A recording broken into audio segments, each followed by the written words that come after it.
നമ്മുടെ കണ്ണൂർ പോലീസ് മൈതാനിയിൽ grand Malabar expo നടന്നുകൊണ്ടിരിക്കുകയാണേ. ഇന്നലെ തുടങ്ങിയതാണ്. നാളെ തീരും 3 ദിവസത്തെ ഒരു ഗംഭീര പരിപാടി.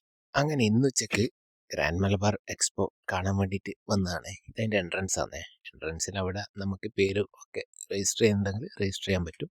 അപ്പോൾ സ്റ്റാർട്ടിങ് തന്നെ 2 വീലറിൻ്റെയും 4 വീലറിൻ്റെയും ഒക്കെ വണ്ടികളുടെ ഡിസ്പ്ലേ ആണേ. ഞാൻ ശരിക്കും പറഞ്ഞു കഴിഞ്ഞാൽ ഇന്നലെ വരണമെന്ന് വിചാരിച്ചതാണേ. പക്ഷെ കുറച്ച് തിരക്കും കാര്യങ്ങളിലായിട്ട് ഇന്നലെ വരാൻ വേണ്ടി പറ്റിയില്ല.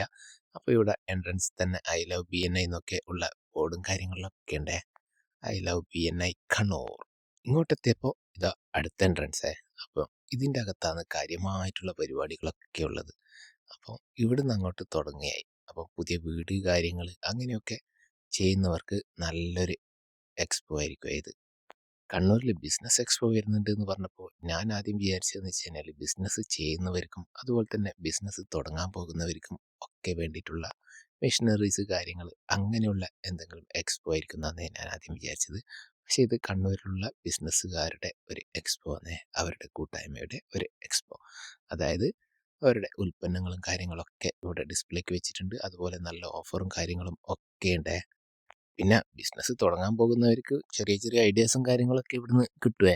അതിനുള്ള സ്റ്റാളും കാര്യങ്ങളൊക്കെ ഉണ്ട്. പിന്നെ ഇവിടുന്ന് കണ്ടു കഴിഞ്ഞാൽ അതുപോലെയുള്ളത് തുടങ്ങാനും ഒക്കെ ഉള്ള ഒരു ഓപ്പർച്യൂണിറ്റിയും കാര്യങ്ങളൊക്കെ ഇവിടുന്ന് കിട്ടും. കൂടുതൽ ഫർണിച്ചറിൻ്റെ അതുപോലെ തന്നെ ഇൻറ്റീരിയർ വർക്ക്സ് ഒക്കെ ചെയ്യുന്നവരുടെ സ്റ്റാളുകളാണ് ഇവിടെ കൂടുതലായിട്ടുണ്ടാവുക. അതാണ് ഞാൻ ആദ്യം തന്നെ പറഞ്ഞത്. വീട് എടുക്കുന്നവർക്കും ഒക്കെയുള്ള കാര്യങ്ങളാണ് ഇവിടെ കൂടുതലായിട്ടുള്ളത്.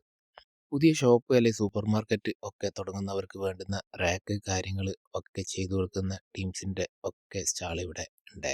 അപ്പോൾ അങ്ങനെയുള്ള കൂട്ടർക്കൊക്കെ നല്ല ഒരു എക്സ്പോ ആയിരിക്കും ഇത്. പിന്നെ സോളാർ കാര്യങ്ങൾ, അഗ്രികൾച്ചർ ഇംപ്ലിമെൻറ്റ്സ്, പിന്നെ മസാജ് ചെയ്യുന്ന മെഷീനറീസ്, അത് പിന്നെ എല്ലാ എക്സ്പോയിലും ഉണ്ടാകുന്ന. പിന്നെ ചായപ്പീടിയൊക്കെ തുടങ്ങുന്നവർക്കുള്ള ഇംപ്ലിമെൻറ്റ്സ്, പിന്നെ കൂടുതലായിട്ടും വീട് വെക്കുന്നവർക്ക് തന്നെയുള്ള ഐറ്റംസ് ആണ് കൂടുതലുള്ള. ലീക്ക് പ്രൂഫിൻ്റെ സ്റ്റാളുകൾ, പിന്നെ ലേഡീസിൻ്റെ ഇന്നർ വെയർ, ഔട്ട് വെയർ, അങ്ങനെയുള്ള കാര്യങ്ങൾ എല്ലാം ഉണ്ട്. ഇവിടെയുള്ളതിൽ ഏറ്റവും കൂടുതൽ ഇഷ്ടപ്പെട്ട സ്റ്റാൾ ഇതാണ്. നല്ല ചെടീൻ്റെ സ്റ്റാൾ. അത് അവർ നല്ല രീതിയിൽ തന്നെ ഡിസ്പ്ലേക്ക് വെച്ചിട്ടുണ്ട്. നല്ല അടിപൊളി ചെറുതും വലുതുമായിട്ടുള്ള ട്രീസും കാര്യങ്ങളും ചെടികളും ഒക്കെ ഉണ്ട്. പിന്നെ ചട്ടികളും ഒക്കെ ഉണ്ട് ഇവരുടെ ലിസ്റ്റിൽ. അപ്പം ഭാഗ്യ ടീച്ചർ ചെടിയായിട്ട് വളരെ അടുത്ത് നിൽക്കുന്ന ആളായതുകൊണ്ട് ഭാഗ്യ ടീച്ചർ എല്ലാം ചോദിച്ച് മനസ്സിലാക്കുന്നുണ്ട്. അപ്പോൾ ചെറിയ പൈസ മുതൽ ഒരു 40,000 രൂപ വരെയുള്ള ചെടികളൊക്കെ ഇവരുടെ പക്കലുണ്ട്. അപ്പം അതൊക്കെ ഭാഗ്യ ടീച്ചർ ഇങ്ങനെ ചോദിച്ച് മനസ്സിലാക്കി വിലയൊക്കെ പറയുന്നുണ്ട്. ഏകദേശം ഒരു 40,000 രൂപേൻ്റെ ചെടി വാങ്ങുമായിരിക്കും അവിടെ നിന്ന്. ഇത് പിന്നെ ലീക്ക് പ്രൂഫിനൊക്കെയുള്ള ഒരു കമ്പനീൻ്റെ ഐറ്റാണേ. ഇത് കണ്ണൂരിൽ തന്നെയുള്ള പ്രൊഡക്ഷനാണെന്നാണേ പറഞ്ഞത്. കണ്ണൂർ കൂത്തുപറമ്പെന്ന് ബാരിസിൽ ടൈൽ എദസീവ് എന്ന് പറഞ്ഞിട്ട്. അപ്പം വേണ്ടുന്നവർ ഒന്ന് കോണ്ടാക്ട് ചെയ്യുക. പിന്നെ ഇത് കണ്ണാടി കാര്യങ്ങൾ ഒക്കെയുള്ള. അപ്പം ഭാഗ്യ ടീച്ചർ ആ വലിയ കണ്ണാടിക്ക് വില പറയുന്നുണ്ടേ. ഇത് പിന്നെ ഒരു സമ്മാന കൂപ്പണിൻ്റെ ഒക്കെ ഒരു സ്റ്റാളാണ്. അവിടെ സമ്മാന കൂപ്പൺ പൂരിപ്പിച്ചു കൊടുക്കണം. അപ്പം ഭാഗ്യ ടീച്ചർ വേഗം സമ്മാന കൂപ്പൺ പൂരിപ്പിച്ചു കൊടുക്കാനുള്ള പരിപാടിയിലാണ്. പിന്നെ ഇത് ഒരു ഉദ്ഘാടനമുണ്ട്. അടുത്ത 8-ാം തീയതി ഓപ്പൺ ആകുന്ന മേലെ ചുവക്കുള്ള ആർട്ടിക് ഫർണിച്ചർ, അതിൻ്റെ ഒരു സ്റ്റാളാണ്. പിന്നെ KP എൻ്റർപ്രൈസ് എന്ന് പറഞ്ഞിട്ട് ചെറുതും വലുതായിട്ടുള്ള അഗ്രികൾച്ചർ ഇംപ്ലിമെൻറ്റ്സിൻ്റെ ഒക്കെ ഒരു സ്റ്റാൾ ഇവിടെ സെറ്റാക്കിയിട്ടുണ്ട്. പിന്നെ നമ്മൾ അവിടുന്ന് കയറിയത് ഇത് ഒരു ലൈറ്റും കാര്യങ്ങളൊക്കെയുള്ള ഒരു അടിപൊളി സെറ്റപ്പാണ്. ലൈറ്റിങ് കാര്യങ്ങൾ ഒക്കെയുള്ള ഒരു അടിപൊളി സ്റ്റാൾ.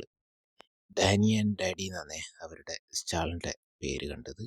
അപ്പോൾ നല്ല രീതിയിൽ അവർ പ്രസൻറ്റ് ചെയ്തിട്ടുണ്ട്. പിന്നെ ഇവിടെ ഫ്രീ ആണ്, എൻട്രിയും കാര്യങ്ങളൊക്കെ ഫ്രീ ആണ്. പിന്നെ രാത്രി വരെ ഉണ്ട്. പിന്നെ രാത്രി പരിപാടി, കൾച്ചറൽ പ്രോഗ്രാം, എന്തൊക്കെയോ പ്രോഗ്രാംസും കാര്യങ്ങളൊക്കെ ഉണ്ട്. അപ്പോൾ ഇന്ന് രാത്രി 9 നേരം തോന്നേ വരുന്നത്. നാളെയും എന്തൊക്കെയോ പ്രോഗ്രാംസും കാര്യങ്ങളുണ്ട്. പിന്നെ ഇവിടെ മിഠായി പീടിയുണ്ട്. മിഠായി, ആൽവിയും കാര്യങ്ങളും ഒക്കെ കിട്ടുന്നൊരു അടിപൊളി സ്റ്റാളുണ്ട് ഇവിടെ. അങ്ങനെ നമ്മൾ നടന്ന് ലാസ്റ്റ് സ്റ്റാളും കാര്യങ്ങളിലും കഴിഞ്ഞ് ലാസ്റ്റ് കുട്ടിക്ക് കളിക്കേണ്ട ഒരു ചെറിയൊരു സ്പേസ്. പിന്നെ അതിൻ്റെ പുറത്ത് ഫുഡ് കോർട്ടാണ്. ഇവിടെ ഔറ കാറ്ററസ് എന്നുള്ള സ്റ്റാളിൽ നമ്മൾ കയറി. അപ്പോൾ കാർത്തിക ഹോട്ടലിൻ്റെ ഊണും കാര്യങ്ങളൊക്കെ അവിടെ പാർസൽ വെച്ചിട്ടുണ്ട്. ശരിക്കും ഇത് കാർത്തിക ഹോട്ടലിൻ്റെ കാറ്ററിംഗ് ആണെന്നൊന്നും എനിക്കറിയത്തില്ല. അപ്പോൾ ഇവിടെ കാര്യമായിട്ട് ചട്ടിച്ചോറ് അങ്ങനെയുള്ള കാര്യങ്ങളൊക്കെ കാർത്തിക ഹോട്ടലിൻ്റെയാണ് കാണുന്നത്. പിന്നെ ബിരിയാണിക്ക് ലഗോൺ ബിരിയാണിക്ക് 160 രൂപയാണ് ചാർജ് ചെയ്യുന്നത്. അങ്ങനെ നമ്മൾ 2 ലഗോൺ ബിരിയാണി കൂടി ഓർഡർ ചെയ്ത് അവിടുന്ന് പേയ്മെൻ്റ് ഒക്കെ ചെയ്തിട്ടാണ് ഇവിടെ നമ്മൾ ബിരിയാണിക്ക് കാത്തുക്കലാണ്. അതിൻ്റെ കൂടെ സൈഡായിട്ട് അച്ചാറും പിന്നെ സലാഡും. ഈ ഒരു മലബാർ എക്സ്പോക്ക് വന്നിട്ട് എനിക്ക് ഏറ്റവും ഇഷ്ടപ്പെട്ട ഒരു പ്ലേസ് എന്ന് വെച്ച് കഴിഞ്ഞാൽ ഇതായിരുന്നേ, നമ്മളെ ഫുഡ് കോർട്ട്. നമ്മൾ പിന്നെ കറക്റ്റ് ഉച്ച സമയമാണ് പോവുകയും ചെയ്തത്. പിന്നെ എല്ലാടെയും നടന്ന് വരുമ്പം തന്നെ വിശക്കുകയും ചെയ്തിന്. അങ്ങനെ ബിരിയാണിയും വാങ്ങി. ഇനി ഇവിടെ പുറത്ത് തന്നെ ഡൈനിങ് ഏരിയ ഉണ്ട്, അവിടെ പോയിട്ട് വേണം ഫുഡ് അടിക്കാൻ വേണ്ടിയിട്ട്. ആദ്യം തന്നെ കുറച്ച് റൈസ് മാത്രം കഴിച്ചു നോക്കിയിട്ട് ബിരിയാണി നല്ലതാണെന്ന് ആദ്യം തന്നെ ഉറപ്പ് വരുത്തി. നല്ല ബിരിയാണി ആയിരുന്നേ. പിന്നെ ആ ലെഗ് പീസിൻ്റെ അകത്തുനിന്ന് ഒരു കഷ്ണം പൊട്ടിച്ചു. എന്നിട്ടിനി നമുക്കത് റൈസിലേക്ക് വെച്ചിട്ട് നമ്മൾ സ്ഥിരം ചെയ്യുന്ന പോലെ തന്നെ ബിരിയാണീൻ്റെ അകത്ത് റൈസിൻ്റെ മുകളിലോട്ടേക്ക് പീസ് വെച്ചു. ഇനി അതിൻ്റെ മുകളിലോട്ടേക്ക് കുറച്ച് അച്ചാറും പിന്നെ സലാഡും കൂടി വെച്ചിട്ട് ഇനി റൈസും കൂട്ടി നന്നായി മിക്സ് ആക്കിയിട്ട് വേണം കഴിക്കാൻ വേണ്ടിയിട്ട്. ബിരിയാണി ഏതായാലും അടിപൊളിയായിനെ, നല്ല അടിപൊളി ബിരിയാണിയാണ്. പക്ഷേ ആ പീസ് തീരെ ഇല്ലാണ്ടായിപ്പോയി എന്നുള്ളൊരു പരാതി മാത്രമേ എനിക്കുള്ളൂ. ചെറിയൊരു പീസായിപ്പോയി. അപ്പം നമ്മൾ ബിരിയാണി വാങ്ങി കഴിച്ച സ്റ്റാളിൻ്റെ പേര് പറഞ്ഞുകൊണ്ട് ഔറ കാറ്ററേഴ്സ് എന്നാണ് സ്റ്റാളിൻ്റെ പേര്. പിന്നെ അതിൻ്റെ തൊട്ടിൽ തന്നെ ഐസ്ക്രീം, ജ്യൂസ്, പിന്നെ മുളക് ബജ്ജി അങ്ങനെയൊക്കെയുള്ള സ്റ്റാളും കാര്യങ്ങളൊക്കെ ഉണ്ട്. അപ്പം പിന്നെ നമ്മൾ ഉച്ച സമയമാണ്ട് വേറെ ഒന്നും ട്രൈ ചെയ്തിട്ടില്ല, ബിരിയാണിയിൽ ഒതുക്കി. നല്ല ബിരിയാണി ആയിരുന്നു. നല്ല രസത്തിൽ അവിടുന്ന് ആസ്വദിച്ച് കഴിച്ചിട്ടാണ് മടങ്ങിയത്. അപ്പോൾ ഇന്നലെ തുടങ്ങിയ എക്സ്പോ ആണ്. അപ്പോൾ ഇന്ന് ശനിയാഴ്ച, നാളെ ഞായറാഴ്ച അവസാനിക്കും രാത്രിയോടെ. അപ്പോൾ എൻട്രിയും പിന്നെ വാഹന പാർക്കിങ്ങും ഒക്കെ ഫ്രീ ആണ്. അപ്പം മറ്റൊരു വീഡിയോ ആയിട്ട് വീണ്ടും കാണാം. Bye bye.